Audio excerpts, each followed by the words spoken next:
coming on the air with so many questions after a terrible end to that desperate search for a missing sub. The new evidence found not far from the bow of the Titanic that suggests a catastrophic implosion. The 5 people inside presumed dead. We are live in Canada and in Boston with more on the warning signs that some experts say were out there in the open. We're also live on the ground in a tiny Texas town devastated by a tornado. 4 people dead, homes and businesses gone, power's out, and there's no timeline to get it back up after all of this. What happens next with a record-breaking heat wave adding a new layer of misery? Plus, a meteorologist in Iowa says death threats are now pushing him out of his job. Why? Because he covered climate change live on TV. One of his friends and our reporter has more. And in tonight's original, marking a year since Roe v. Wade was overturned, how the fallout's now a game changer for new doctors deciding to start their careers. We'll explain. Plus, a scene straight out of Leviticus. Yes? Crickets. Everywhere. All at once. All the time. In your house. On your mind. Is your town next? We're live amidst the bugs later on in the show. Hey there, I'm Hallie, and we're coming on the air with the grief and the growing questions over what was apparently a catastrophic implosion deep underwater. The 5 people inside believed to be dead. Tonight, we're hearing from the family members of those adventurers after the Coast Guard says rescuers found debris from the sub about 1,600 feet off the bow of the Titanic. I offer my deepest condolences to the families. I can only imagine what this has been like for them, and I hope that this discovery provides some solace during this difficult time. A difficult time for so many. The family of Stockton Rush, the CEO of that private company that ran this trip, the company called Ocean Gate. French diver Paul-Henri Nargeolet, prominent Pakistani businessman Shahzada Dawood, his son Suleiman, and British billionaire and explorer Hamish Harding. And while the biggest question has been answered, which is where is that sub, there are so many others. Like, how did it apparently lose pressure so quickly underwater? Was there something specific that triggered that implosion? Can or will rescuers be able to recover those bodies? The conditions, keep in mind, are incredibly unforgiving 2.5 miles deep in the ocean. And tonight, new warning signs from people who almost went on this sub but decided not to. And 36 experts in the field of submersibles raising flags about the design of this thing. Kristen Dahlgren is on the ground for us in Boston, but I want to start with Ron Allen in St. John's, Canada. And it is a devastating end to a story, a search that has captured the country for so many days, Ron. It is, and this is what so many people feared, and especially after the craft lost communication after an hour and 45 minutes, there was a fear that there was some sort of catastrophic event that happened because it's usually able to maintain communications throughout the entire journey, which lasts some 8 hours or so. So based on where the debris was found in front of the bow of the Titanic and spread over a large area, it appears that this catastrophic event happened as they were descending. It usually takes about 2 hours, and again, they lost communication at about an hour and 45 minutes. So that's perhaps the leading theory of what happened. Why it happened is unclear. Remember, this is a very new company. This was, as we understand it, the 3rd attempt to get to the Titanic. There had been 2 other successful attempts and a couple of other aborted attempts over the previous 4 or 5 years or so. They've done expeditions in other parts of the world, but not at this particular depth. So this was all somewhat new. It was all very experimental, and unfortunately, it has all ended in tragedy. So what happens now with the search, Ron, and with the personnel, with the equipment that was mobilized out there? In other words, this question that still hasn't been answered, will there be an effort to try to recover the bodies of the people who were presumably killed here? The Coast Guard emphasized that this is a very dangerous and unforgiving environment to operate in, some 2.5 miles down on the ocean floor. It's dark, it's cold, the weather conditions are challenging throughout the rescue operation. So when asked about recovering bodies, the Coast Guard was not committal about that. They said they're going to try and map out the debris area. They will perhaps try to retrieve what big pieces they can, and then some of this information will go to the investigation to answer the inevitable questions. Here's what the Coast Guard said about all that. Take a listen. I know that there's a lot of questions about why, how, when this happened. Those questions about regulations that apply and the standards. That's going to be, I'm sure, focus of future review. It's very complicated. Remember, you have people from a number of countries. You had ships from a number of countries. This happened in international waters. So it's very complicated in terms of regulations and who is responsible for this kind of vehicle in the water.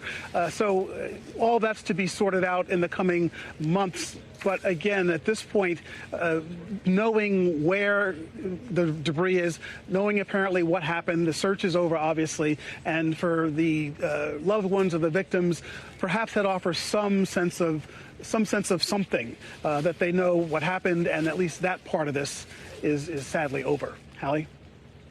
There were some questions, Ron. I know that our Tom Costello asked this at the news conference about whether there may have been a collision, for example, between the sub and the Titanic. Obviously, it was going down to view the wreckage of the Titanic. No clarity on that, right? Well, again, the debris was found in front of the bow of the Titanic, so it appears that there was not a collision. It appears that the craft, the machine, did not get to the wreckage on the ground, on the ocean floor. So that doesn't seem to be what happened. But again, there are a lot of questions, a lot of details to be figured out. But that it seems to be the leading theory that the implosion happened on the descent before they got to the destination, to the Titanic. You mentioned that this particular mini-sub, Ron, had only made a couple of actual successful trips down to see this wreckage. You spoke with somebody, right, who had actually been on one of those expeditions? Yes, a Canadian named Colin Taylor, who went with his son last July, a successful trip, and he was distraught. He was obviously trying to keep track of what was going on, and he was aware of the safety concerns when he did this trip about a year or so ago. Here's what he had to say about that. Take a listen. I think you're never 100% satisfied. We went into this knowing there were risks. It's clearly not for the faint-hearted. But we did spend a lot of time diligencing, both Ocean Gate and the submersible itself. He said it was spectacular, the trip of a lifetime, and he was shattered, heartbroken when he heard about a debris field being found out there in the ocean. Hallie? Ron Allen, live for us there at St. John's. Ron, thank you very much. Kristen Dahlgren continues our team coverage here tonight, live for us in Boston. And Kristen, in just the last little bit, I believe we've heard from a member of the Dawood family. What can you tell us? Right. I mean, you can imagine just the excruciating weight it has been for them over the past few days. So our colleague Daniel Arkin from NBC News Digital reached Shahzada Dawood's sister, his oldest sister, Asma Dawood. And she said that she feels absolutely heartbroken. I feel like I've been caught in a really bad film with a countdown, but you didn't know what you're counting down to. I personally have found it kind of difficult to breathe thinking about them. And when she says them, she's also including her nephew there, Suleiman Dawood, who is 19 years old. And she went on to tell Daniel that he didn't want to go on the trip. The 19-year-old was terrified, she says, but he went because it was Father's Day on Sunday, and his dad had been a Titanic fanatic since he had been a young boy, and so he did this for his father, and so the family obviously just devastated by the fact that they were lost in this submersible, Hallie. We talked about some of the questions that exist, Kristen, about what happened here, right? And the procedures and processes in place. The Coast Guard, when asked about an investigation that might be forthcoming, sort of seemed to say, hey, that's not specifically in their purview. Do we know anything more about that piece of it? And Hallie, I hate to do this to you again. We have lost contact. We're dialing back in.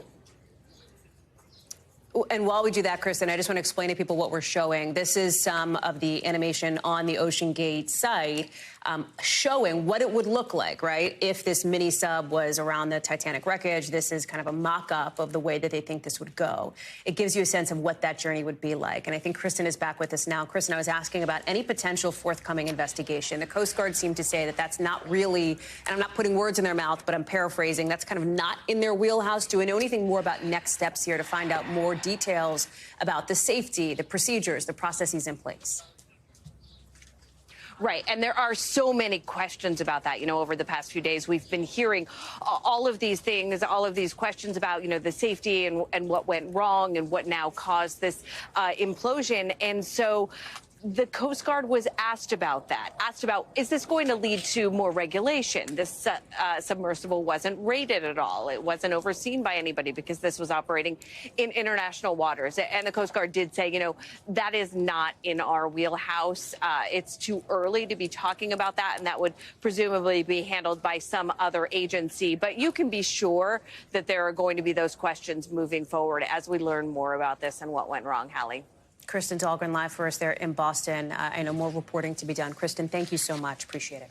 Let's bring you back home here to Washington, where you are looking live right now at the Indian Prime Minister on the House floor, shaking hands, talking with members of Congress. Again, this is happening now, 5:11 Eastern time in D.C. He gave a speech that wrapped up literally in the last 3 minutes. He spoke for about an hour or so, featured a lot of interruptions from applause, people chanting his name as the Prime Minister praised the bond between his country and the United States. Watch. Together, we shall give a better future to the world, and a better world to the future. And he is not even close to being finished with his visit just yet. The red carpet is quite literally rolling out for him.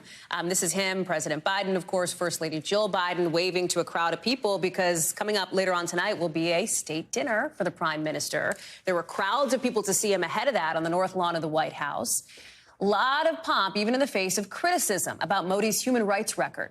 The president wants a better connection, a tighter relationship with India for help on things like AI, climate change, defense, all as a kind of buffer against China and against Russia's attempt to grow its influence.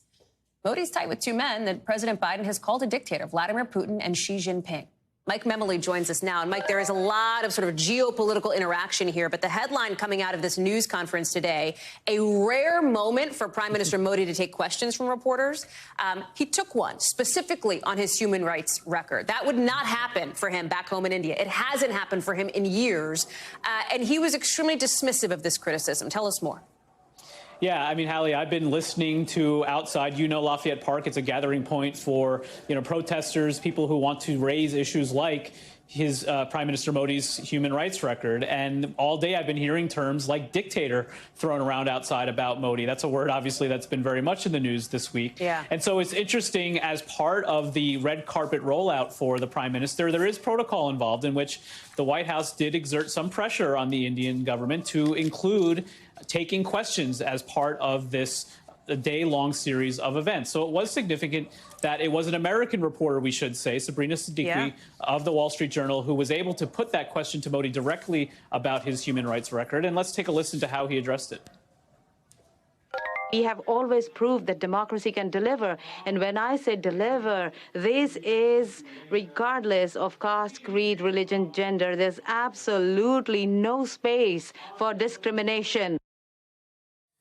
Hallie, Modi also saying democracy runs in our veins during that news conference, and he really emphasized the vibrant democracy, as he described it during his address to Congress that just wrapped up a little bit ago. You mentioned the way in which the White House, the Biden administration, has tried to court India as part of this effort that really has been governing the president's foreign policy to strengthen, to bolster, to expand democracies and democratic alliances in the face of Russia's aggression, China's efforts to expand its influence in the region. And part of that comes with some major deals that they announced today. GE, for instance, getting the agreement to build jet engines that India can use for its military. That's significant because India has been relying on Russia for military equipment. There's also an agreement in which U.S. of naval vessels will be able to use Indian shipyards for repairs. That's important as it relates to the China piece of the U.S. presence in the Indo-Pacific region, as it's called. And then Micron, a major U.S. tech giant, announcing a significant business expansion, a semiconductor plant in Modi's home province, so part of those economic ties as well.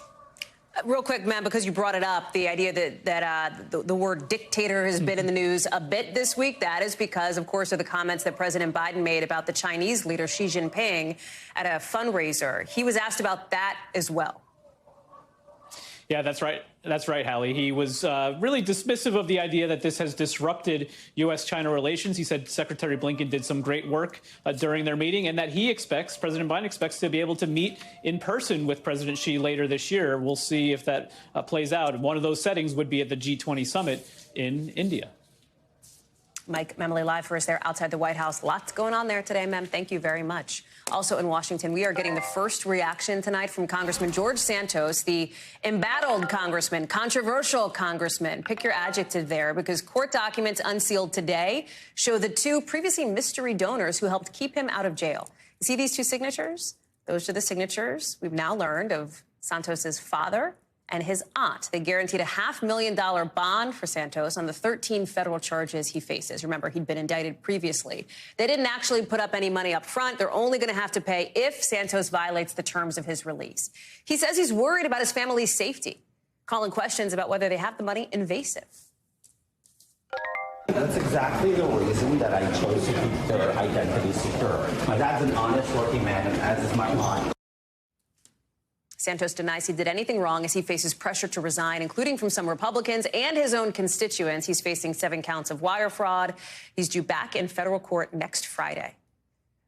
Wall Street Journal reporter Evan Gershkovich, the American reporter detained overseas in Russia, has now been ordered to stay behind bars after appearing in court in Russia today. He'd been trying to get out ahead of his trial on spy charges, but the judge ruled against him. Look at this. He's in one of these boxes now, right? These like glass cages, basically, where defendants typically are during Russian proceedings. Gershkovich has been in custody since March, when he was arrested while on a reporting trip. The U.S. has declared him wrongfully detained, meaning they pretty much think Russia is making up the charges. Gershkovich's parents were in court, and the U.S. ambassador to Russia says, in her words, Gershkovich is showing remarkable strength and resiliency. NBC's Andrea Mitchell joins us now. It is just always, Andrea, and it's upsetting to even think we've seen this image before, but to see a U.S. journalist in a courtroom like that, in a essentially glass box overseas, there were never really high hopes that Russia was ever going to approve this request. There's not even a trial date yet. But explain the significance of this movement now to August, right? What should we expect for Evan Gershkovich? Well, it's not good. You know, it's so discouraging. His friends, his family, obviously upset about this. They have not even, Hallie, presented the evidence. The prosecution has made no case yet. And yet, without any kind of evidence being introduced, the judge just rejected that appeal.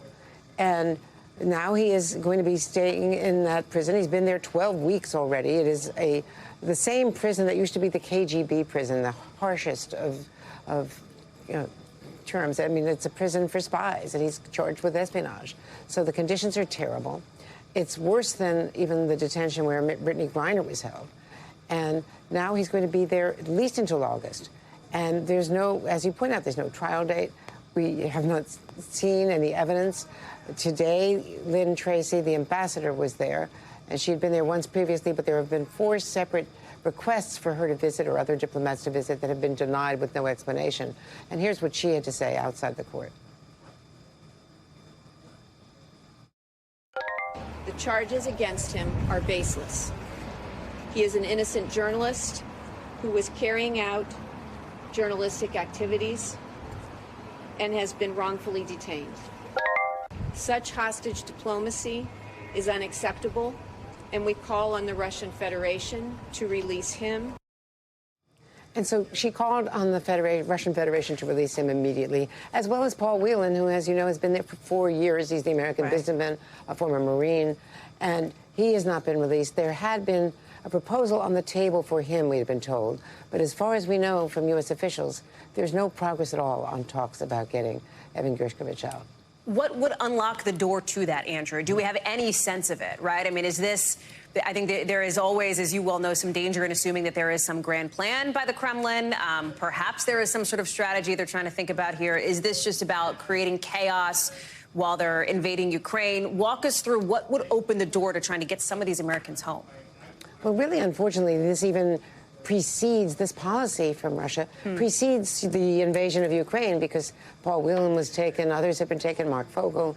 So now it seems to be an organized effort, which is hostage diplomacy, as Ambassador Tracy just defined it, which is grabbing Americans off the street and then charging them with either, you know, if they find that they've got some medical marijuana on them, as Greiner did, and Mark Fogel is a teacher who brought marijuana in, medically prescribed, more than Greiner had. She had just small amounts. But, you know, or charge them with espionage, as they did Whelan, and now, of course, you know, with Gershkovich. And when that charge is made, it's so much more difficult to get people out, because you have to do a trade, a swap. And we say we don't have any Russians in custody in America. So now they're looking around the world to see, are there Russians elsewhere? There's an assassin in Germany, but Germany has said they're not giving up a killer in exchange. So they've got to find someone to create a trade and then hope that Putin will make a deal. Andrea Mitchell, live for us there in Washington. Andrea, good to have you on the show, as always. Thank you. Okay. Fire officials are telling the NTSB in a hearing tonight they've been blindsided. They were responding to that disastrous derailment of a freight train carrying toxic chemicals in East Palestine. I know you remember this from early February. Remember, dozens of these train cars on fire, so much smoke. They were left on the tracks after officials decided to do a controlled burn of the chemicals that train was carrying. They were worried that if they didn't do that kind of burn, that these trains might explode. Things could get even worse. The concern now, the concern still, we should say, is what is the impact? What is the lasting effect of the release of that stuff into the air, into the water? What does that mean for the city, for the people living there? Officials are saying tonight they did what they had to do. Watch. In the end, the decision to vent and burn was agreed to without dissent as the least bad option, as the only option for avoiding a much more severe explosion, fire, and far-reaching contamination. This question and answer situation, that's going to continue through tomorrow. The whole thing is meant to give the agency an even closer look at the emergency response, at the critical decisions made in the days after the incident. Jesse Kirsch is joining us now. And Jesse, you have been covering this derailment since it happened. First responders, emergency rescuers said, given the circumstances, they could not have been prepared for something like this. They say they only had 13 minutes to figure this out. Yeah, and Hallie, I do want to give some clarity around that. That is the fire chief from East Palestine speaking specifically about when Norfolk Southern came to him, he says, to discuss the final go-ahead. The conversation had been previously ongoing around the possibility of a vent or burn. But what we're learning from documents that have been published today by the NTSB, including a transcript of testimony from the fire chief in East Palestine, he talked about feeling blindsided when it ultimately came time to having to make that decision and them needing a quick decision because they were worried about losing daylight. So that's something that the fire chief talked about. And you heard him there speaking about this being the least bad option. There was no good option, is how this has been presented. It was what was going to cause the least damaging impact. Remember, we had the derailment, and then there was the concern about derailed cars exploding. And that is what the testimony and the hearing is focusing on this afternoon, is if the cars that they believed could explode were actually at risk of exploding. Here's part of what the fire chief said earlier about the decision-making throughout the process after the derailment. There has been a lot more training since the derailment. It's never good to be reactive, but sometimes you have to be. So that's the fire chief talking about some of the lessons learned in the aftermath of this. But bottom line, Hallie, still open-ended what the actual answer is around this. And there also appear to have been some serious communication concerns from first responders in the aftermath of the derailment, Hallie. Jesse Kirsch, live for us on that. Jesse, thank you so much. To Texas now, where a small town there is only starting to pick up the pieces tonight after 4 people were killed in a powerful tornado. Nearly a dozen others were hurt. As we're getting a look at the damage, look at this. Homes wiped out, businesses gone. Look at that American flag draped over the rubble there. You got people just trying to take it all in. The Texas governor has officially declared a disaster in the town of Matador, tiny town, only about 570 people who live there. Officials say there's no power, that at least 20 homes and businesses have been destroyed. That number is expected to go up. Highways nearby, you can't get through them. It is one more awful weather scene in a week that's been full of them, with bad storms and extreme heat across a lot of the South. And they're not immune out west either. Right now in Colorado, look at this. They're looking at the threat of maybe baseball-sized hail tonight, something they got a taste of last night at a concert at Red Rocks, where people had to take cover. Look at this. This huge hail started dropping from the sky. Nearly 100 people ended up hurt there, according to Colorado officials. NBC's Priscilla Thompson is in Texas for us. Yeah, that tiny town of Matador dealing with an immense amount of devastation today after a tornado ripped through there late yesterday. We know that earlier today, Texas Governor Greg Abbott issued a disaster declaration, and that is going to allow for those state resources to go in there, including search and rescue teams that have been working throughout the day to ensure that that death toll does not continue to rise or will not continue to rise. Right now, it sits at 4 people who have been killed and at 9 people who have been injured. And in addition to those rescue efforts, those folks are also grappling with all of that damage and devastation. We are talking about 20 homes and businesses that have been destroyed. And so they are working to clean up and clear out those debris. And of course, the other big concern in a situation like this is electricity and power. Right now, the majority of the people in that town are without power, and that is as Texas is seeing incredibly high, record-breaking temperatures. And so a really big concern is getting that power restored. We know that a cooling center has opened there, and so that is going to be able to provide some relief, but certainly a big concern in the days ahead as those cleanup efforts continue. And this is the third small town in just a week to see this type of devastation. There was a tornado that ripped through Mississippi earlier this week where 1 person died, and of course Perryton, Texas last week, which saw 3 people killed after a tornado ripped through there. And so the South really being battered by this severe weather, these thunderstorms, hail, heavy rain, and also these incredibly devastating tornadoes. And at the same time, other parts of Texas, New Mexico, even parts of Oklahoma seeing just incredibly high temperatures. In fact, yesterday there were 6 heat records that were broken across Texas. And so that is a look at what the South is grappling with now as it just continues to be battered by this incredibly severe weather. So quite a way to start the summer here in Texas. Our thanks to Priscilla Thompson for that reporting. We got a lot more to get to here in the show, including Aaron Rodgers talking about not football, but psychedelics. He says he's not the only athlete curious about him. So what are the benefits? What are the risks? That's next.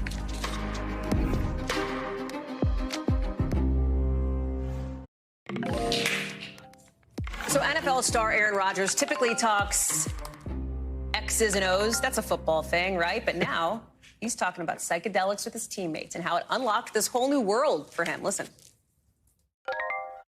And I've been fortunate enough in the last few years to be able to sit in ceremony with teammates.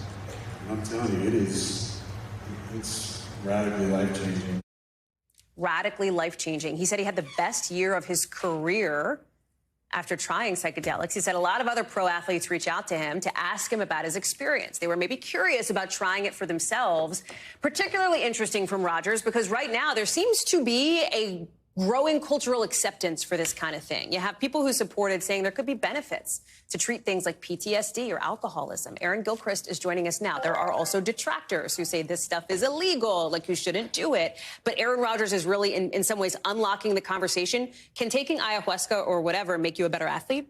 So in his case, obviously, he says, yes, that's the reality for him. And I think, you know, our medical unit has been looking at psychedelics for a while now. And the top line, I think, is that there's a lot more research that needs to be done on psychedelic drugs, these substances. And medical experts that we've talked to say that there is great potential, in particular, for treating mental health disorders. We're talking about addiction, depression, PTSD, as you said, Hallie, the end-of-life distress that people deal with.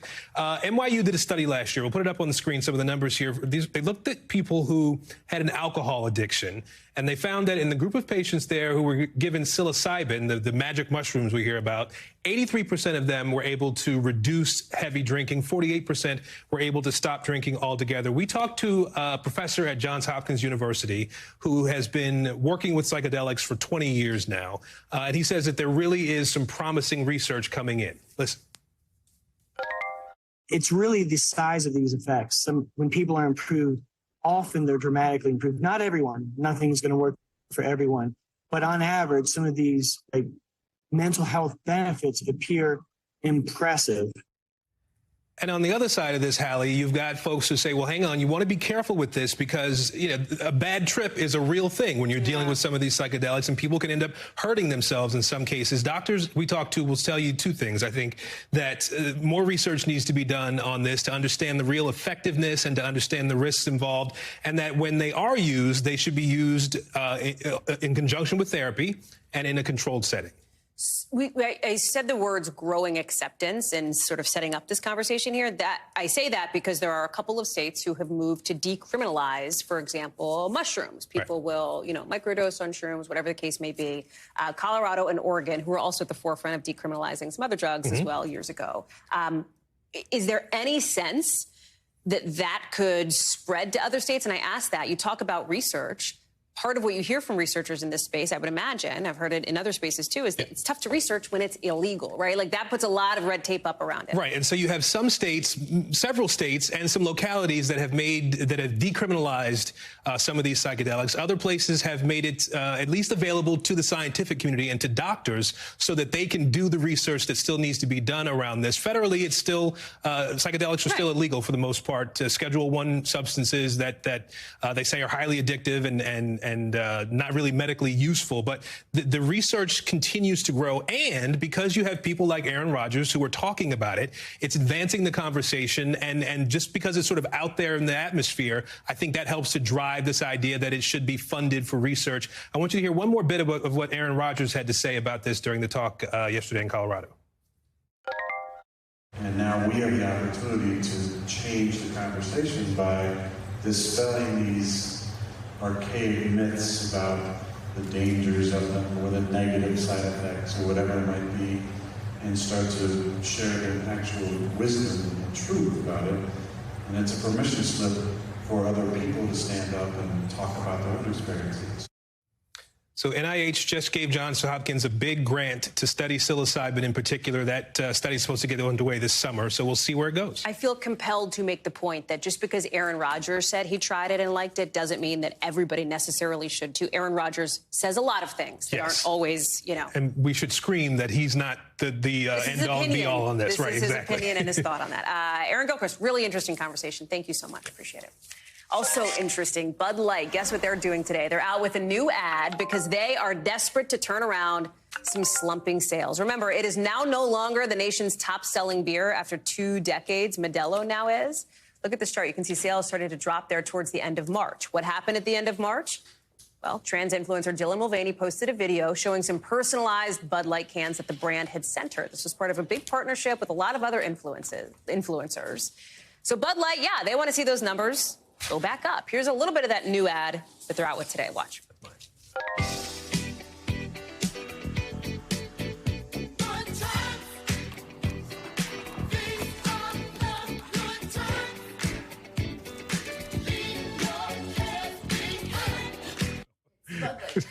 Anheuser-Busch also plans to tap NFL players Kelsey, George Kittle, Dak Prescott to star in ads ahead of the upcoming NFL season. Caleb Silver is joining us now on this. And Caleb, it seems that if there is a theme to this ad, it is to conspicuously not take a stand on anything other than beer is good.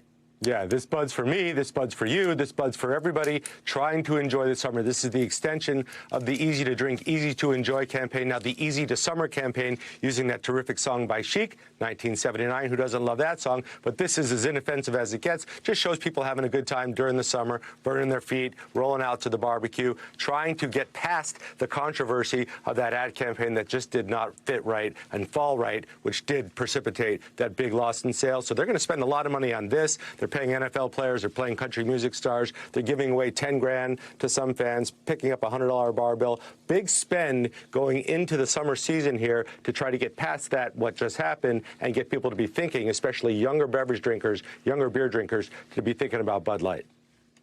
Is it going to, I want to ask, is it going to work? And by that, I mean, Bud Light tripled its ad budget this year for Bud Light. Can just the ads, can doing that, can pouring money into a brand help lift its fortunes?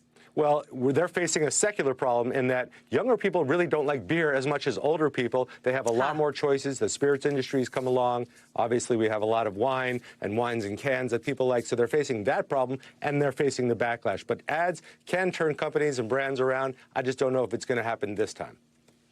Caleb Silver, thank you much. Appreciate it. Let's get you over to the 5 things our team thinks you should know about tonight. Number 1, the luxury hotel in Mexico, where an American couple was found dead in their room, now says it will temporarily shut down until after an independent investigation. The state autopsy said the couple died of an intoxication by an unknown substance. Officials are not sure specifically what that is, but the paramedics who got to the scene also got really sick. Number 2, former Texas Congressman Will Hurd says he is, that's the Pope. Let's be clear, that's not Will Hurd, but we can talk about both the Pope and Will Hurd. Let me start with Will Hurd, who is running for president, jumping in, there he is, to a pretty crowded GOP field here. He's a retired CIA officer. He has been pretty clear about his criticism of Donald Trump. He describes himself as a common-sense Republican. If you're like, why are we talking about the Pope? Here's why. He had to skip a public speech today because he says he's still having a little bit of trouble breathing. He told a church meeting he's still feeling the impact of that anesthesia, even a couple weeks after surgery to fix a hernia. He is still expected to go travel later on this summer, set to visit Mongolia and Portugal. Number 4, the American population is getting older than we've ever been before. New data from the Census Bureau shows the median age of the country is now 38.9 years old. That's up from 35 in the year 2000. So if you're like, okay, well, we're aging as a nation. Why? People are living longer, but also they're having fewer children. That's why. Number 5. Fight of the century. Not Mayweather, not Pacquiao. It is Elon Musk and Mark Zuckerberg. Maybe the two seem to be... Can we say they're getting ready for a cage match? They're making a bunch of noise on the internet that they're down for a cage match. Zuckerberg responded saying, you know, send me location. People will bet on anything, so they're betting on this, with the odds having Zuckerberg is the clear favorite. He's been trained in Brazilian Jiu-Jitsu. I'm sure you read that article. You know, whatever. All right, go fight. People, when we come back, a really interesting story coming to us with a meteorologist telling us he's saying goodbye to TV because of threats over his climate change coverage. We'll talk about what this means for the meteorological community later on.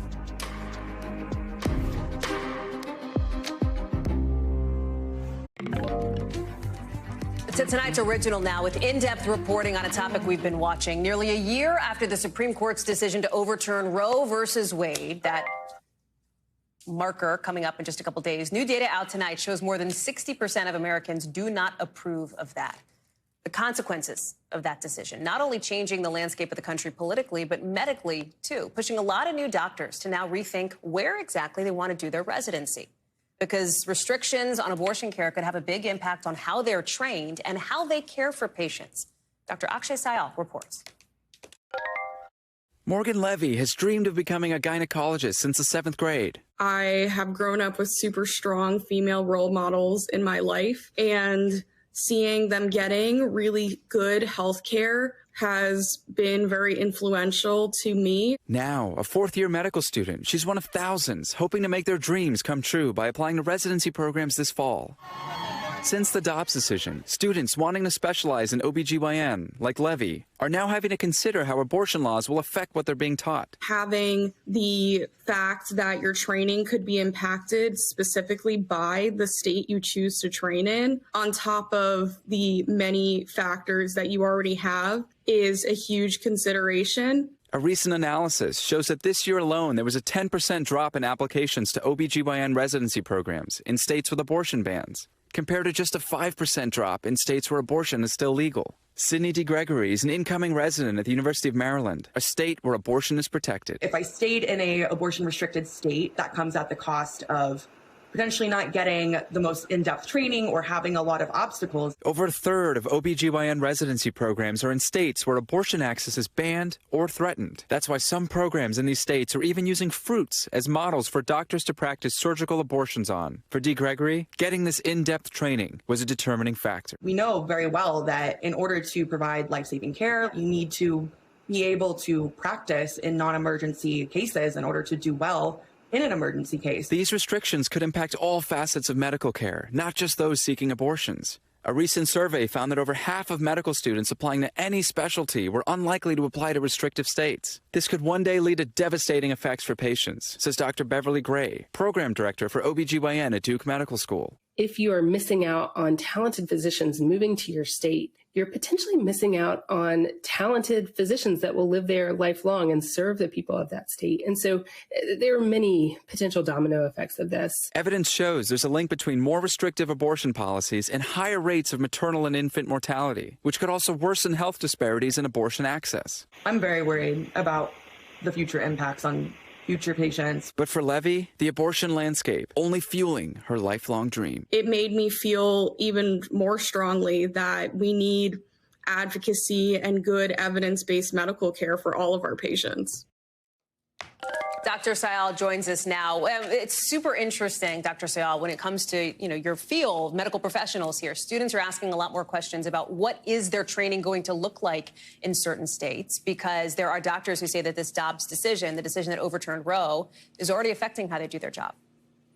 Yeah, Hallie, the data is coming in. Actually, a new survey just released yesterday from the Kaiser Family Foundation found that about 2/3 of OBGYNs, or 68%, say it's reduced their ability to manage pregnancy-related emergencies. And as you heard in the piece there, practicing on non-emergent situations, it only gets you so far. It's at a certain point you have to practice those emergency situations. But, I think the most important aspect of all of this is not just how this could affect not just those seeking abortions, but all medical care, meaning our future cardiologists, our future brain surgeons, our future stomach doctors may end up avoiding states with abortion restrictions. And you really have to wonder, Hallie, how this can affect all aspects of medical care, not just those who are looking to get an abortion. Dr. Akshay Sayal, thank you so much for that original for us tonight. Appreciate it. Meet the Press is taking a deeper look at how the decision to overturn Roe has changed medicine and politics and a lot more. That's a special report tonight, 10:30 Eastern, right here on NBC News Now. You can stream it however you're watching now. We got to get to some breaking news now. We talked to you earlier in the show about the potential for some big hail hitting Colorado. Right now, there's also tornadoes, apparently, potential tornadoes near Denver. NBC News meteorologist Bill Cairns is joining us. And Bill, this is a siren here. Talk us through it.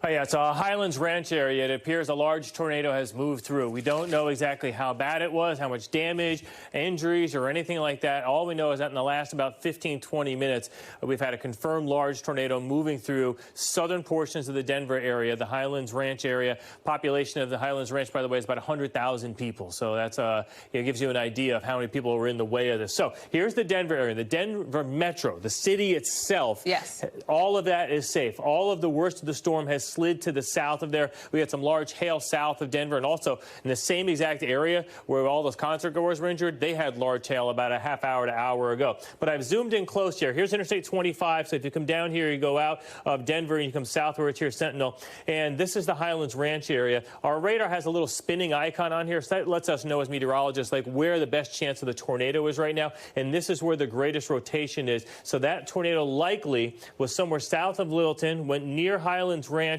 and is now over here heading towards Lone Tree. It has shown a little signs of weakening. About 15 minutes ago, maybe 10 minutes ago, it was looking very strong. The National Weather Service in the Denver said this is a particularly dangerous situation. So there's like tornado warning, then there's a particularly dangerous situation when they know there's a large tornado on the ground, and then there's another level, which is tornado emergency, which is when they know we have like EF4, EF5 heading for a metropolitan area, and even if you're in your house, you're not going to be safe. So those are like the three levels, and this hit that middle level, and we'll continue to watch this as it approaches Interstate 25, and I'll continue to watch out to see if we have any reports of any damage or anything like that. Hopefully it was, right off the ground, maybe, if we're lucky. It was obviously spinning really fast, like 100 to 120 mile per hour winds, but we just don't know yet if that was on the ground doing destruction. And the big picture showing the areas of concern, this is where that storm is we just showed you. That thunderstorm watched until 9 o'clock, also northeast New Mexico, and a big chunk of southern Oklahoma and North Texas Texas. Also a chance for some strong storms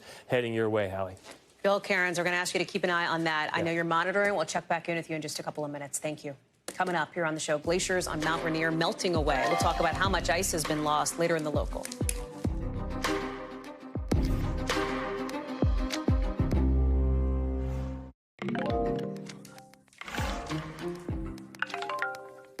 A new study just out shows that e-cigarette sales have skyrocketed in the first couple years of the pandemic. We're talking up nearly 50% from January of 2020 to this past December. And the CDC says this major spike is mostly because of disposable vapes, right? Flavors like fruit and candy that younger people like. They're really popular. The disposable part is really important here because the FDA banned fruit-flavored cartridge-based e-cigarettes or vapes back in 2020, but that ban didn't include this disposable stuff. That's become some of the most popular vapes in the country, in the market. They're available, and again, these fruitier flavors that attract younger people. Erica Edwards is joining us now. It feels a little like some of these companies kind of found a loophole in this FDA ban to continue marketing products that might be dangerous for younger users. Am I overstating it, or is that fair? They didn't find the loophole. The FDA left the loophole there for them in plain sight. That ban went into effect in 2020. It covered, just like you said, those cartridge devices like Joel, but not disposable vapes. But by then, many people who were vaping had already switched to these disposable vapes that were not included in that FDA regulation, like Puff Bars and Elf Bars and Lost Marys.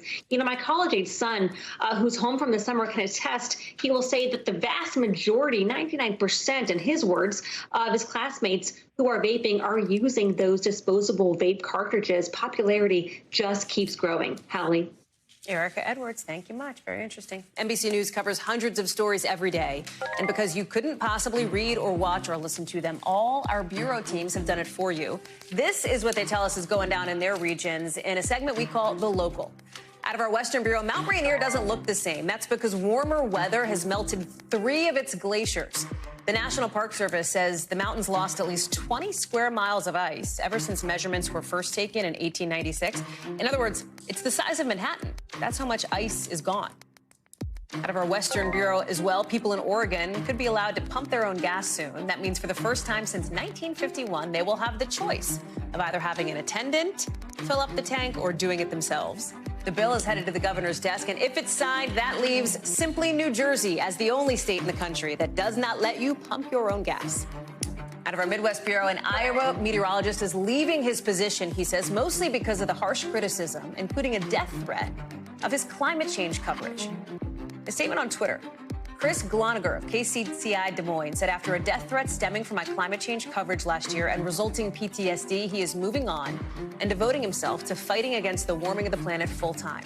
He says he spent 18 years as a meteorologist in 7 stations in 5 states, including for NBC News' Boston affiliate. His last day is in a couple weeks.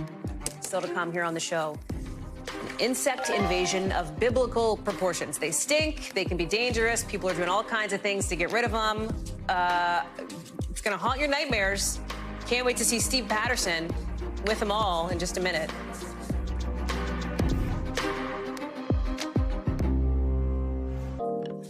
Millions of so-called Mormon crickets have invaded a small town in Nevada. It's so bad that one person there is describing it as like a biblical plague. Are you ready? Are you ready for the stuff of your absolute nightmares? Okay, so they're taking over the roads. They're in the, I don't mean to laugh. Our floor director's freaking out because this is just so horrific looking, right? They're in the middle of the street. They're even, in some cases, causing car crashes. They're climbing up the walls of houses. They're climbing up the outside of hospitals. And in some instances, even making their way inside. Listen. They drop from the ceiling down. Yeah, they're gross. They're super gross. I have a electric outlet that doesn't have a cover on it. And somehow one of them got in and was looking at me when I woke up. Good morning. Good morning. Steve Patterson is joining us now. Okay, so I thought you were going to be like in the bugs, having them like on you because they've just infected. You are not, but you were there, right? I was there, Hallie. Let me tell you, it's not just one person that has described it as biblical. I can tell you that. What is up? Why? Why is this happening? Is this like a cicada thing gone banana? Like, what's the deal? Yeah, you can think of it like locusts or cicada, like you're saying, like think of anything that normally migrates in these huge waves, almost kind of plague-like, right? So it's been happening there for a long time. The reason why they're called Mormon crickets is because they've been invading the Mormon farmers since the 1800s. That's how they got that label. So they cycle through, they have this big birthing event, and then they usually migrate, but usually it's through the desert. So you'll have like millions and billions of these things, and I mean realistically, literally millions, moving through one area, eating everything up, moving on, then dying off. Then there's natural predators. It happens cyclically, right?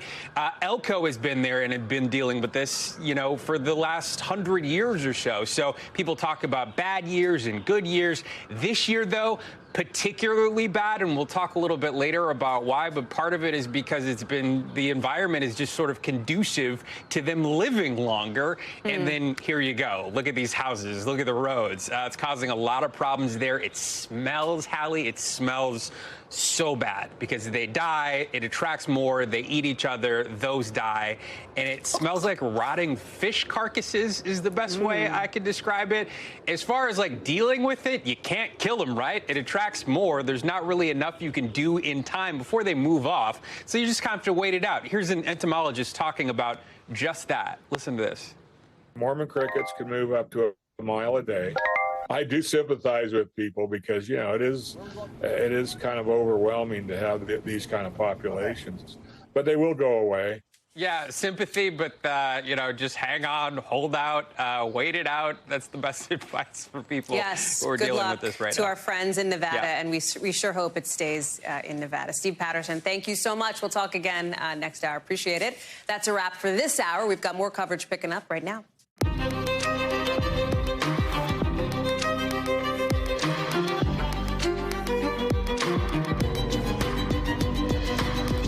We are coming on the air with so many questions after a terrible end to that desperate search for a missing sub. The new evidence found not far from the bow of the Titanic that suggests a catastrophic implosion. The 5 people inside presumed dead. We are live in Canada and Boston with more on the warning signs that some experts say were out in the open. Also, just breaking into us tonight, we're learning about potentially big, potentially dangerous tornadoes being spotted as we speak just south of Denver. We're going to have the forecast as we're also reporting from this little Texas town devastated by a tornado of its own. And even more breaking news, a new charge coming in for the armorer from the movie Rust. Why prosecutors are now accusing her of tampering with evidence.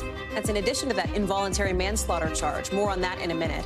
Plus, a new Bud Light ad is leaning hard into the whole summer nostalgia vibe as the brand keeps taking hits over its partnership with a trans influencer. So is that going to be enough for Bud to bring back the good times? And the star quarterback, the New York Jets, formerly the star of the Packers, says taking psychedelics has changed his life, made him better at the game. Now he says other athletes want in. We'll tell you what else Aaron Rodgers is saying and what medical experts tell us later in the show. Hey there, I'm Hallie, and we're coming on the air with the grief and the growing questions over what was apparently a catastrophic implosion deep underwater for that missing sub. The 5 people inside believed to be dead. As tonight we are hearing now from the family members of those adventurers. After the Coast Guard says rescuers found debris from that sub about 1,600 feet off the bow of the Titanic. I offer my deepest condolences to the families. I can only imagine what this has been like for them, and I hope that this discovery provides some solace during this difficult time. A difficult time for so many, including the people who loved the people you see on your screen here. Stockton Rush, the CEO of the private company OceanGate that ran this trip. French diver Paul-Henri Nargeolet, he'd done dozens of dives down to the Titanic wreckage. Prominent Pakistani businessman Shahzada Dawood and his son Suleiman, and British billionaire and explorer Hamish Harding. Well, the biggest question has been answered. Where is that sub? There are so many others. How did it apparently lose pressure so quickly? Was there something specific that triggered that implosion? Can or will rescuers be able to recover those bodies? The conditions, keep in mind, are incredibly unforgiving, 2.5 miles deep in the ocean. And tonight, new warning signs we're hearing from people who almost went on this sub but decided not to, with 36 experts in the field of submersibles raising flags about how this was designed. We've got team coverage tonight. Kristen Dahlgren on the ground for us in Boston. But I want to start with Ron Allen in St. John's, Canada. And Ron, it is a devastating end to a search that has captivated the attention of people around the world for several days. But sadly, not as surprising in Hallie. There was a lot of fear that there had been some sort of catastrophic failure because the craft lost contact. The team lost contact with the boat that had launched them about an hour and 45 minutes into their mission, into their journey. It's about a 2 to 2.5 hour descent to the Titanic, we understand. And when they lost communications, that was a really bad sign because they're usually able to maintain communications throughout what's normally about an 8-hour mission. An 8-hour journey. So that was a really bad sign. The debris field starts about 1,600 feet ahead of the bow of the Titanic. That's, you know, hundreds of yards, 500 yards or so, 5 football lengths. So it's some distance, which also suggests that this happened while they were on their way to the wreckage, not after they had arrived there. There was some thinking that maybe they gotten trapped in the wreckage or underneath it or something like that. But that does not seem to be the case. But again, the Coast Guard was not able to answer all of those questions. And it's remarkable that they were able to find this wreckage at all. Remember, we're talking 2.5 miles down on the ocean floor in total darkness, as a very, very difficult, dangerous, unforgiving environment it's been described as. So the fact that these ROV, these remotely operated vehicles, were able to find this wreckage is remarkable in itself. And as the Coast Guard Admiral was saying, hopefully this offers the families who lost these people, who lost these loved ones, some solace, some sense of closure, comfort, whatever that is, after this tragedy. Hallie? So what happens next from here, Ron? Where does this go? Will there be an attempt to try to recover the bodies of the believed to be victims here? Well, the Coast Guard didn't say it, but it sounds like there is not a lot to recover, frankly, because of the implosion, because of the force of this, what would have happened. And remember, this is also very complicated because you're dealing with people from numerous countries. The response teams, the rescue ships were from different countries. This is in international waters. The United States sort of led the mission because this is an area of international waters that the U.S. is tasked with doing search and rescue operations in. But they're very mindful, of course, that people have a lot of questions about what caused this. Here's what the Coast Guard said in response to those kinds of questions. Take a listen. I know that there's a lot of questions about why, how, when this happened. Those questions about the regulations that apply and the standards, that's going to be, I'm sure, focus of future review. It's going to take some time. He said future reviews, not the Coast Guard now. That is not their priority. He was trying to say, in perhaps as delicate a way as possible, that the mission was search and rescue to find this craft. They found it, and now we're not sure what happens next, if anything. Right. Ron Allen, live for us in St. John's, Canada. Ron, thank you so much. Our team coverage continues with Kristen Dahlgren live in Boston, and the focus now, of course, on the families who are just living a nightmare at this point. We know that the Dawood family, in a statement just out, has said this is an unimaginable loss for them. We are hearing, I believe, from the family of Hamish Harding saying that they are united in grief with the other families of the people on board that sub.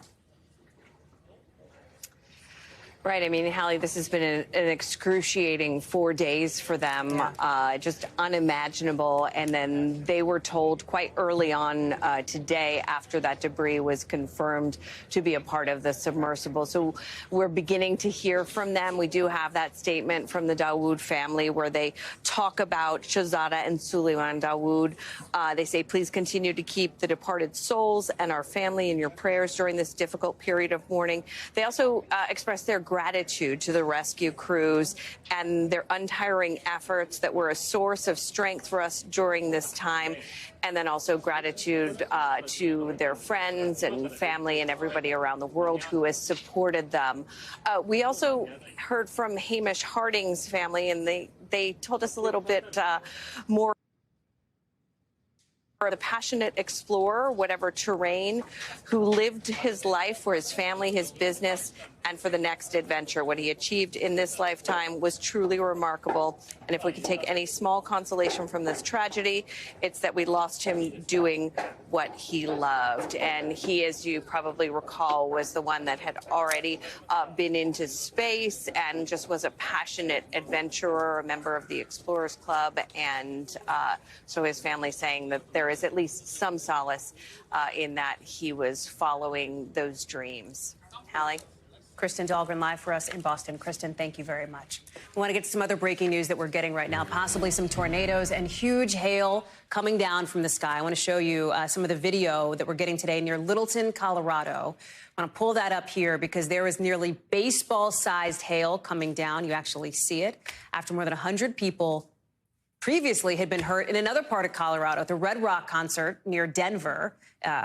Red Rocks is like a place where people go, they listen to music. It's kind of an outdoor amphitheater. You can see people who are there trying to take cover, trying to avoid getting hit by this. I want to bring in NBC News Now meteorologist Bill Cairns. And Bill, tell us what's happening on the ground now. The last we checked in with you about 25 minutes ago, there was a potential tornado just south of Denver Metro. I mean, a place where a lot of people live. Yeah, Highland Ranch was the area of concern, and it does appear, if I have a video that we're now getting cleared and trying to turn around and show you, a tornado did touch down. It does not look to be a devastating tornado. I've seen a lot of trees ripped up. I've seen trees down. I've seen little sheds and patio furniture, stuff like that. I haven't seen any pictures of any destroyed houses or cars flipped or anything like that. So it looks like it may have been a large tornado on the ground, but it may not have been very intense, and that makes all the world of difference. You know, if you get minor damage from trees and power outages versus people's lives, you know, upended if they lose their homes. So this is the storm we've been talking about. Here's Denver, by the way. You can see it just barely went to the south side of town and dove here towards Sentinel. And also, as we mentioned, especially around, well, Piney's not too bad, but Littleton to Sentinel was kind of the greatest area of concern. You can see how fast it's moving. It has weakened. We no longer have a tornado warning with this anymore, so that's good. Still some very large hail likely just went through the Sentinel area. We just showed you the video, the picture, and that was from Littleton. That's when the storm was right over here.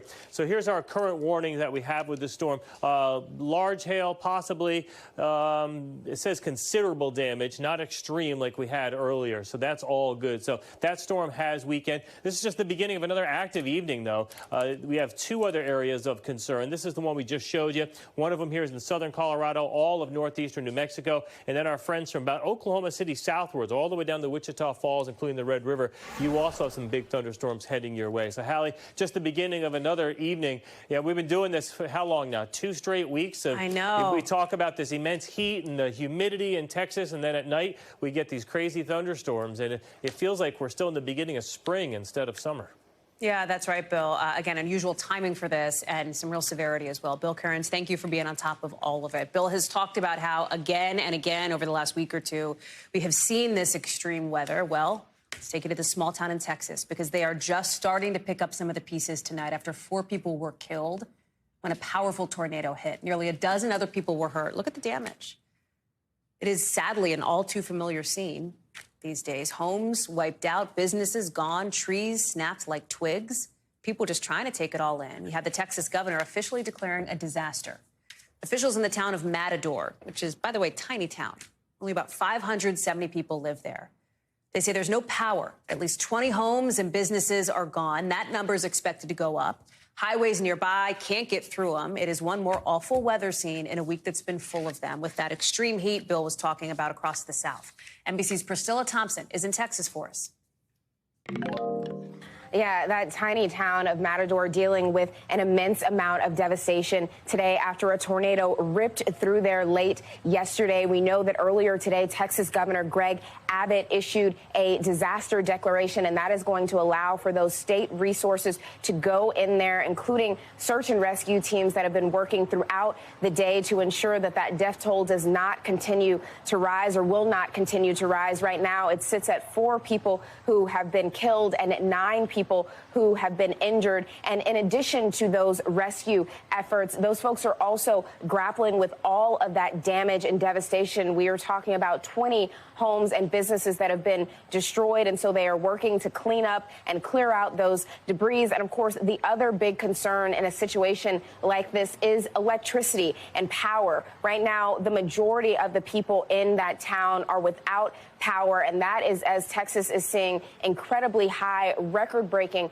temperatures. And so a really big concern is getting that power restored. We know that a cooling center has opened there, and so that is going to be able to provide some relief, but certainly a big concern in the days ahead as those cleanup efforts continue. And this is the third small town in just a week to see this type of devastation. There was a tornado that ripped through Mississippi earlier this week where one person died, and of course Perryton, Texas last week, which saw 3 people killed after a tornado ripped through there. And so the South really being battered by this severe weather, these thunderstorms, hail, heavy rain, and also these incredibly devastating tornadoes. And at the same time, other parts of Texas, New Mexico, even parts of Oklahoma seeing just incredibly high temperatures. In fact, yesterday there were 6 heat records that were broken across Texas. And so that is a look at what the South is grappling with now as it just continues to be battered by this incredibly severe weather. So quite a way to start the summer here in Texas. Thanks to Priscilla Thompson for that reporting. So you are about to see India's Prime Minister back here in Washington shaking hands with House Speaker Kevin McCarthy and Vice President Kamala Harris after an hour-long speech tonight to a joint meeting of Congress. A lot of interruptions there, applause, chants of his name, as he's praising the bonds, the ties between India and America. Together, we shall give a better future to the world and a better world to the future. You can see Modi with President Biden, First Lady Jill Biden, ahead of a state dinner tonight where they are rolling out the red carpet for him. You've got thousands of people here for the trip, right? Look at the crowds there to see Modi on the North Lawn of the White House. That's ahead of the dinner tonight. Remember why we are seeing all this pomp from Modi now, even in the face of criticism about his human rights record. It's because President Biden wants a closer connection with India as a kind of buffer against China and Russia's push to grow their influence, too. Modi is tight with 2 people who President Biden has called a dictator, Vladimir Putin and Xi Jinping. Mike Memoli is joining us now. Mem, a very rare opportunity to get questions to the Indian Prime Minister. He doesn't do that. We here in the U.S. are used to seeing our presidents, maybe not as much as you and I would like, but take questions from American reporters. That's not Modi's M.O., right? Yet in this instance, he was challenged specifically on his human rights record by an American journalist. Yeah, that's right. One of the major criticisms of the White House about having this red carpet rollout for Prime Minister Modi is the way in which the Prime Minister is accused of trying to stifle political opposition in his home country, of not having that robust freedom of the press. The protests I've been hearing outside our position here all day about the lack of religious freedom, the Muslim population in India feeling discriminated against. And so it was really significant as part of the protocol here. The White House did push the Indians to agree to have the Prime Minister take questions. It's notable the Prime Minister himself did not call on reporters. President Biden called on both an American and an Indian reporter during this news conference, but still he did take questions, including one about that human rights record from Sabrina Siddiqui of the Wall Street Journal. Here's how Modi addressed that question. We have always proved that democracy can deliver. And when I say deliver, this is regardless of caste, creed, religion, gender. There's absolutely no space for discrimination. Modi also saying in that answer that democracy is in our veins. He talked to the lawmakers on Capitol Hill in that address to Congress about the robust, the young nature, that vibrant democracy, as he described it, in India. And part of this agreement today, part of this visit today, is a number of agreements to tighten U.S. Indian cooperation on both the economic front, with a major semiconductor plant that was announced for Modi's home province in India, some military cooperation. U.S. naval vessels will have access to some Indian ports. And so this is a series of agreements that shows the importance the U.S. puts on India as part of its strategic competition with China and trying to draw it away from Russian influence. India is heavily dependent on Russia for some of its military equipment, for instance. Hey, Mem, we're looking ahead to that state dinner tonight. Rare occurrence for this White House. I know the guest list just came out in the last couple of minutes. Any big notable names on there we should be thinking about? Absolutely. I mean, I frankly was surprised to see a combination of names on this guest list. One, Hunter Biden, the president's son, of course, just reached that plea agreement, is on the guest list. He hasn't attended the previous state dinners.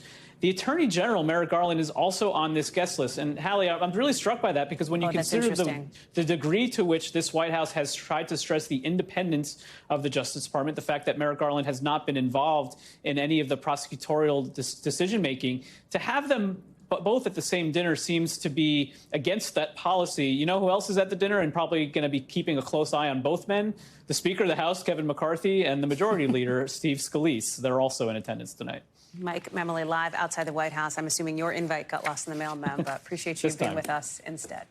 Let's take you over to Russia because we are learning more about that U.S. journalist that's been ordered to stay behind bars after he appeared in Russian court today. He'd been trying to get out of jail ahead of his trial on spy charges. The U.S. considers him wrongfully detained.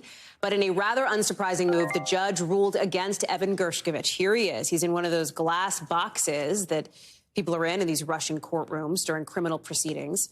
He's been in custody since March. He was arrested on a reporting trip. The U.S., again, has said he shouldn't be behind bars. They think basically Russia's making up the charges, to put it in plain English. Gershkovich's parents were in court today. The U.S. ambassador to Russia says, in her words, Gershkovich is showing remarkable strength and resiliency. NBC's Andrea Mitchell joins us now. And Andrea, that resiliency piece will likely be critical for Gershkovich because this is sure to be a long road for him. It will be, most likely, unless some miracle happens, because the Russian system, the criminal justice system, is that until sentencing, so you have to get through all the pretrial motions and then the trial, of course, and then the conviction. And 99% of the people charged in these courts are convicted. It's almost automatic. And then the sentencing, which is even further delayed. And then perhaps there could be some diplomatic agreement, more likely a prisoner swap. But nothing like that is on the table, we're told. The ambassador, Lynn Tracy, was in the courtroom, as were Evan's parents, who had left Russia in the 70s, emigres to the United States. They went back for this. And, of course, they got to see their son through a monitor in the glass box. They were, in the courtroom, as was the ambassador. The ambassador had tried 4 times previously to get to see him and has still been denied. So those 4 consular visits have not taken place. And she was very angry afterwards in what she said outside the courtroom. The charges against him are baseless. He is an innocent journalist who was carrying out journalistic activities and has been wrongfully detained. Such hostage diplomacy is unacceptable, and we call on the Russian Federation to release him. And she also called on the Russians to release Paul Whelan, the American businessman, former Marine. He's been in jail for 4 years. And there was something on the table, an agreement that they were trying to work out. But, Hallie, that still hasn't come to pass. And now you've got Evan Gershkovich, for whom there is really no negotiations that we know of. We're still, I think, knocking on the door and waiting for the Russians to respond. Andrea Mitchell, thank you so much for that reporting. So many eyes, of course, on the Kremlin and what the path forward is for Evan Gershkovich. Appreciate it.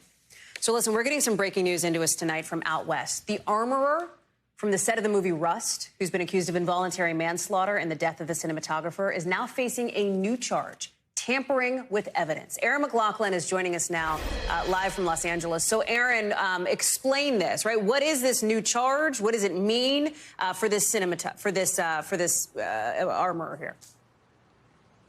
Hey, Hallie, well, we just got a copy of the amended complaints from prosecutors there in New Mexico within the last hour, now charging her with tampering with evidence relating to what they allege was a narcotics transfer that they say happened the day Helena Hutchins was killed. I have the relevant section of this charge right here in which they allege that New Mexico, the above-named defendant, did transfer narcotics to another person with the intent to prevent the apprehension, prosecution, or conviction of herself. And the highest crime was a 4th-degree felony.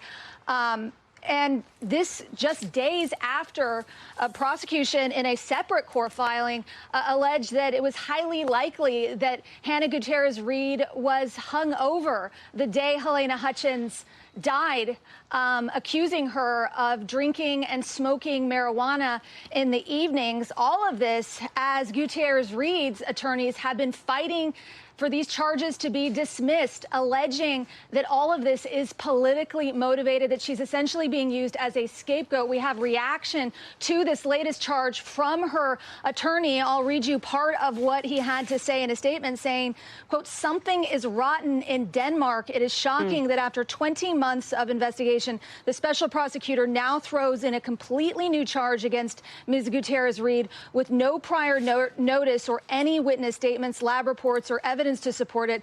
This stinks to high heaven and is retaliatory and vindictive." So it appears that, mud is continuing to be slinged on both sides as this case continues. Aaron McLaughlin, another twist, of course, in this case. Really appreciate you bringing that to us. Thanks.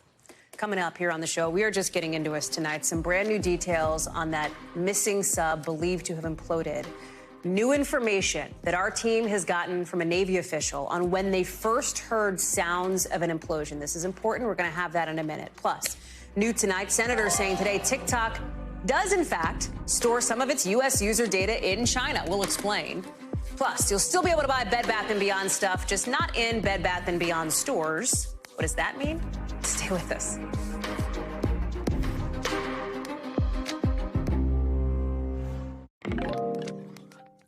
Aaron Rodgers typically talks tackles, teammates, X's and O's, but now the NFL star is talking about something else you may not expect, taking psychedelics with his teammates and how it unlocked kind of a whole new world for him. Fortunate enough in the last few years to be able to see the ceremony with teammates. And I'm telling you, it's radically life-changing. Radically life-changing, he says. He said he had the best year of his career after trying psychedelics. He said a lot of other pro athletes reached out to him asking about his experience, curious, he says, about maybe trying it themselves. This comes at a time of perhaps some growing acceptance for psychedelics, with people who support it saying there may be some benefits treating things like PTSD and alcoholism. Aaron Gilchrist is joining us now. Now, there are also detractors who say this stuff is illegal, like you shouldn't do it. But Aaron Rodgers is really, in some ways, unlocking the conversation. Can taking ayahuasca or whatever make you a better athlete? So in his case, obviously, he says, yes, that's the reality for him. And I think, our medical unit has been looking at psychedelics for a while now. And the top line, I think, is that there's a lot more research that needs to be done on psychedelic drugs, these substances. And medical experts that we've talked to say that there is great potential, in particular, for treating mental health disorders. We're talking about addiction, depression, PTSD, as you said, Hallie, the end-of-life distress that people deal with. NYU did a study last year. We'll put it up on the screen, some of the numbers here. They looked at people who had an alcohol addiction, and they found that in the group of patients there who were given psilocybin, the magic mushrooms we hear about, 83% of them were able to reduce heavy drinking, 48% were able to stop drinking altogether. We talked to a professor at Johns Hopkins University who has been working with psychedelics for 20 years now, and he says that there really is some promising research coming in. Listen. It's really the size of these effects. When people are improved, often they're dramatically improved. Not everyone. Nothing's going to work for everyone. But on average, some of these mental health benefits appear impressive. And on the other side of this, Hallie, you've got folks who say, well, hang on, you want to be careful with this because, a bad trip is a real thing when you're dealing with some of these psychedelics, and people can end up hurting themselves in some cases. Doctors we talk to will tell you two things. I think that more research needs to be done on this to understand the real effectiveness and to understand the risks involved, and that when they are used, they should be used in conjunction with therapy and in a controlled setting. I said the words growing acceptance and sort of setting up this conversation here. That I say that because there are a couple of states who have moved to decriminalize, for example, mushrooms. People will, microdose on shrooms, whatever the case may be. Colorado and Oregon, who are also at the forefront of decriminalizing some other drugs as well years ago. Is there any sense that that could spread to other states? And I ask that. You talk about research. part of what you hear from researchers in this space, I would imagine, I've heard it in other spaces too, is that it's tough to research when it's illegal, right? Like that puts a lot of red tape up around it. Right. And so you have some states, several states, and some localities that have decriminalized some of these psychedelics. Other places have made it at least available to the scientific community and to doctors so that they can do the research that still needs to be done around this. Federally, it's still, psychedelics are still illegal for the most part. Schedule I substances that they say are highly addictive and not really medically useful, but the research continues to grow. And because you have people like Aaron Rodgers who are talking about it, it's advancing the conversation. And just because it's sort of out there in the atmosphere, I think that helps to drive this idea that it should be funded for research. I want you to hear one more bit of what Aaron Rodgers had to say about this during the talk yesterday in Colorado. And now we have the opportunity to change the conversation by dispelling these archaic myths about the dangers of them or the negative side effects or whatever it might be, and start to share actual wisdom and truth about it. And it's a permission slip for other people to stand up and talk about their own experiences. So NIH just gave Johns Hopkins a big grant to study psilocybin in particular. That study is supposed to get underway this summer, so we'll see where it goes. I feel compelled to make the point that just because Aaron Rodgers said he tried it and liked it doesn't mean that everybody necessarily should too. Aaron Rodgers says a lot of things that aren't always, you know. And we should scream that he's not the end-all and be-all on this. Right, exactly. This is his opinion and his thought on that. Aaron Gilchrist, really interesting conversation. Thank you so much. Appreciate it. Let's get you over to the 5 things our team thinks you should know about tonight. Number 1. 2 senators from both sides of the aisle said today TikTok is confirming to them the company does, in fact, store some of its U.S. users' data in China. This revelation coming from a 4-page letter TikTok sent to Senators Marsha Blackburn and Richard Blumenthal. Now, they say that the company's executives, I'm quoting here, repeatedly and intentionally misled Congress when answering questions about how it secures and protects Americans' data. There's, of course, some nuances on whose data it is. TikTok previously has said that it works to protect user data. Number 2, singer Kesha and her former producer Dr. Luke say they've gotten to a settlement in the defamation suit he brought against her after she alleged he drugged and raped her in 2005. Dr. Luke has denied Kesha's claims, saying she was just trying to get out of a record contract. Number 3, a new study just out shows e-cig sales skyrocketed during the first couple years of the pandemic. Vaping way up, almost like 47% from January 2020 to this past December. Why? The CDC says it's mostly because of disposable vapes that are flavored. The disposable part is important because the FDA banned like cartridge-based e-cigarettes like Juul back in 2020. Number 4, Overstock.com won an auction to buy Bed Bath & Beyond's IP and digital stuff. That means that for $21.5 million, they won't necessarily keep the doors open, but the merchandise will be out there. Number 5, watch for the real fight of the century, not Mayweather, not Pacquiao. Perhaps it is between these 2 bazillionaires, Elon Musk and Mark Zuckerberg. They're like, you know, they're doing it on the internet. Elon Musk is like, I'm ready for a cage match if he is. And then Zuckerberg's like, yeah, send me the location. Does anybody believe these 2 are going to fight for real? Zuckerberg has been trained in Brazilian jiu-jitsu, and in the umbrella of you can bet on literally anything. People are betting on him to win. Odds are on him. I'm sure Musk would disagree. Coming up here on the show, some brand new details that we are just getting into us on that missing sub that we talked about at the top of the show. There's some new reporting in from our Pentagon team about when the Navy says they first heard what could be an implosion. We've got those details right after the break. Plus, why a lot of new doctors are now rethinking where they want to do their residency. Next.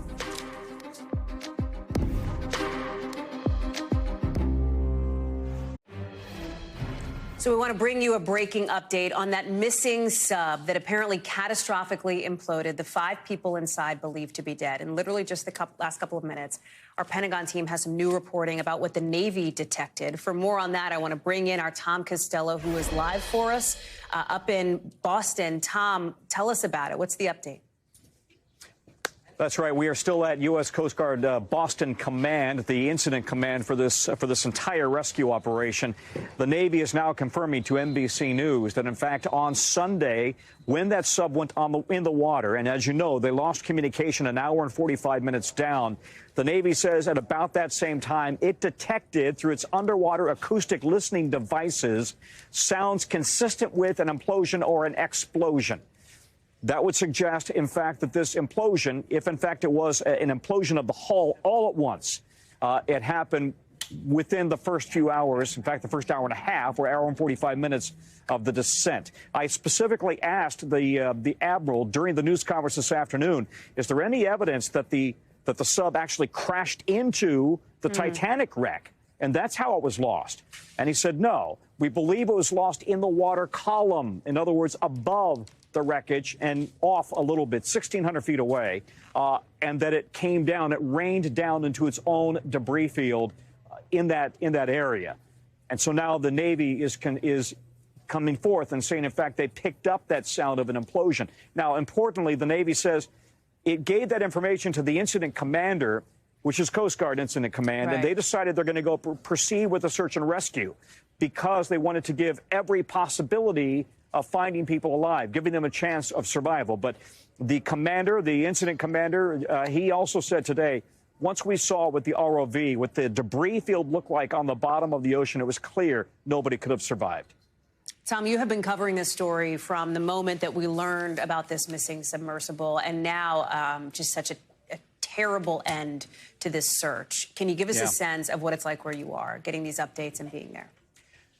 Well, I'm first of all, what you can't see because of the camera angle, we are surrounded by international media. I mean, this is a big story, not just domestically, but it has been a huge story internationally and surrounded by every language you can imagine, people reporting back to their home countries.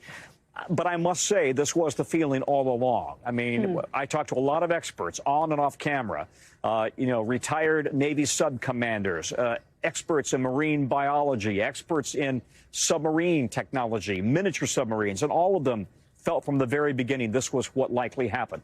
Keep in mind the pressure down at that depth where the Titanic sits. It's roughly 400 times greater than what you and I are experiencing right now. Nothing can survive at that depth, nothing human. And even man-made items are crushed very, very quickly. So that intense pressure on that mini sub may very well have been what caused the implosion. And then the question is going to be, was there some sort of fatigue crack in the hull, if you will, in the actual sub? Or was it fatigued after going up and down so many times?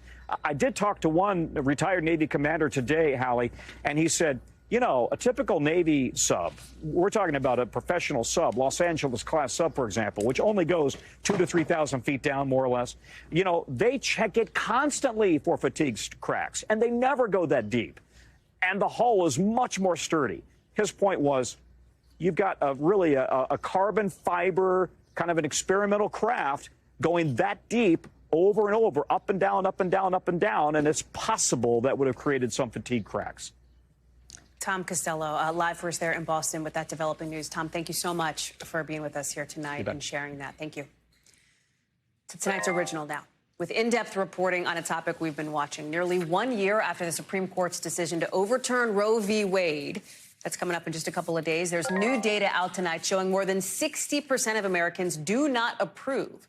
The consequences of that decision, not only changing the landscape of the country politically, but medically, too, pushing a lot of new doctors to now rethink where they want to do their residency, because restrictions on abortion care could have a big effect on how they're trained and how they care for patients. Dr. Akshay Syal reports. Morgan Levy has dreamed of becoming a gynecologist since the 7th grade. I have grown up with super strong female role models in my life, and seeing them getting really good health care has been very influential to me. Now, a fourth-year medical student, she's one of thousands hoping to make their dreams come true by applying to residency programs this fall.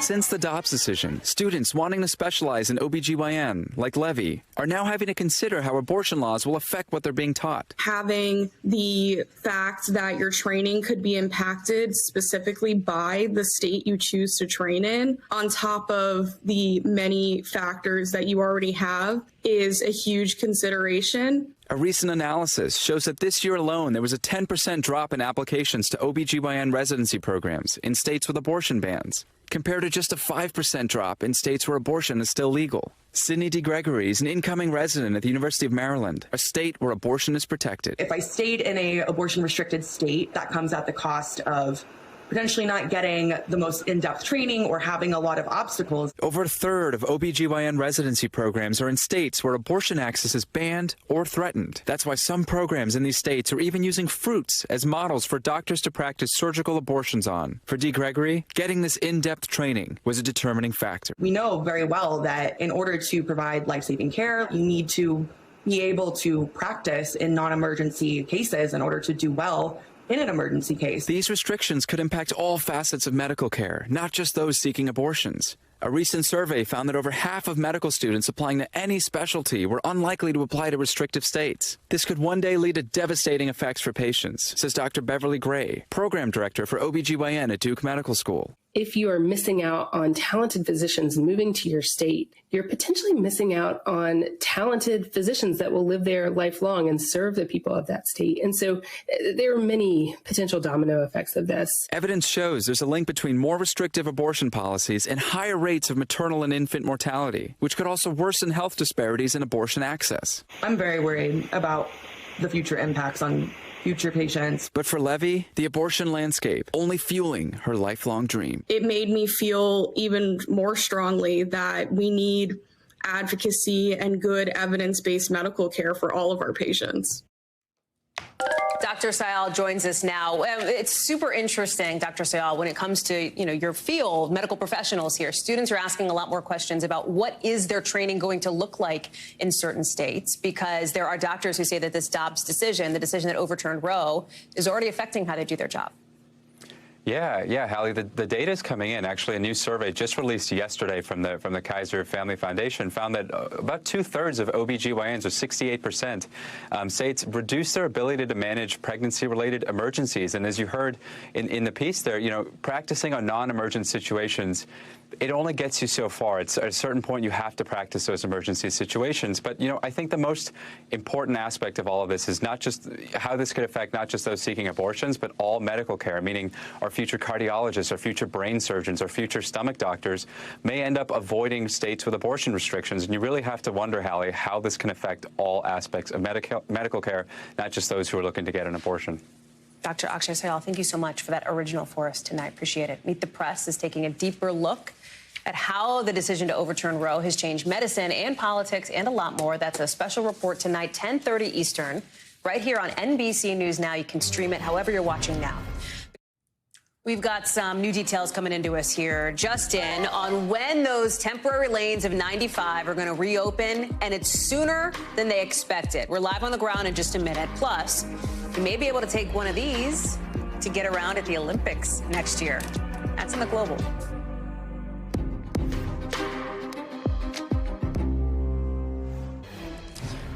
A lot of breaking news here tonight. We're getting more because we're finding out that the portion of I-95 that collapsed partially in Philly from that fiery truck crash, it is set to reopen possibly tomorrow. That is days ahead of schedule. Look at this live stream. It's been set up for people to watch as it's been rebuilt. This is such an important stretch of highway for the country's supply chain, frankly, on the East Coast here, for commuters, for trucks carrying things like food and supplies. You'll remember that a tractor trailer hauling gas flipped over, caught fire. The explosion obviously collapsed the highway in a deadly collision. There were concerns that the heat may have damaged the structural integrity of the pillars underneath the highway. Emily Aketa joins us now. And Emily, this was truly an all-hands-on-deck situation.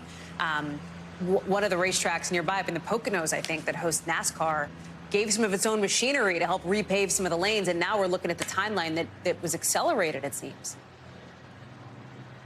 Hey there, Hallie. Yeah, literally just a matter of minutes ago, my producer and I got the call from the governor's office saying, hey, just giving you a heads up, the I-95, the portion, the stretch that you're seeing behind me is actually going to be reopening tomorrow at noon. The media should gain access a couple hours before that. And so we continue to see this timeline shift because there are so many variables that come into play when you think about reconstruction processes like this, including weather, which is something we're experiencing right now, on and off rain. The air so moist that it actually impacts these final stages stages of the rebuilding process, the paving, the striping, which will play out overnight. The other reason that we're seeing, you know, initially 2 weeks or so ago, we heard officials say this could be in the matter of months. Suddenly, it's a matter of weeks. Well, this is one of the reasons right here. This is a glass aggregate. It's a high-tech aggregate product that's surprisingly light, and this is what was used to essentially fill the void, and that's what lanes, 6 lanes are being paved over with, and then they will rebuild the more permanent option surrounding it. I was talking to the Transportation Secretary of PennDOT, who was describing why they decided to use this. And, you know, in speaking with drivers throughout the day, they're like, whoa, 2 weeks? That seems a little short. Should I be concerned? I asked that question to the Transportation Secretary. Is this safe? He says, absolutely. It's tested. It's true. It's sound. It's been used in a number of states from Maine to Arizona. And so now we will actually get to see it in play here in Pennsylvania behind me beginning tomorrow at noon. Just keep in mind that these lanes, it's narrowing down from 4 lanes to 3 lanes. Actually, the lanes itself are even more narrow. And so there's a dip in speed limit, 45 miles an hour. So traffic, Hallie, is expected to still linger. But so many drivers in the area excited to see this critical section of thoroughfare reopen that more than 160,000 vehicles rely on every single day. Emily Aketa live for us in Philly. A construction project with its own live stream. You know that that's a big deal for people in the area. Emily, thank you so much. Interesting. NBC News covers hundreds of international stories every day. And because you couldn't possibly read or watch or listen to them all, our foreign desk has done it for you. Here are some of what they're watching in a segment we call The Global. Out of the Canary Islands, the emergency services teams there say hundreds of migrants were rescued today off the coast, a day after a dinghy sank on the same route. Migrant Charities fears more than 30 people died. The Canary Islands, Spanish islands off the coast of Africa, have become kind of a main place where migrants hoping to get to Spain try to travel to. Out of China, a gas explosion at a barbecue restaurant killed 31 people and hurt several others. You can see that thick smoke coming up. State media says officials detained 9 people. The Chinese president, Xi Jinping, has ordered a national safety overhaul. From France, imagine just swooping into the Olympics on one of these things. Maybe a reality. Paris is planning to have electric air taxis at the Olympics next summer. Not a lot of them, just a small fleet. But if regulators give the green light, this could be the very first commercial air taxi service you've seen at the Olympics or anywhere. Still to come. One person in a small Nevada town says what's happening there right now kind of looks like a biblical plague. I'll tell you why next.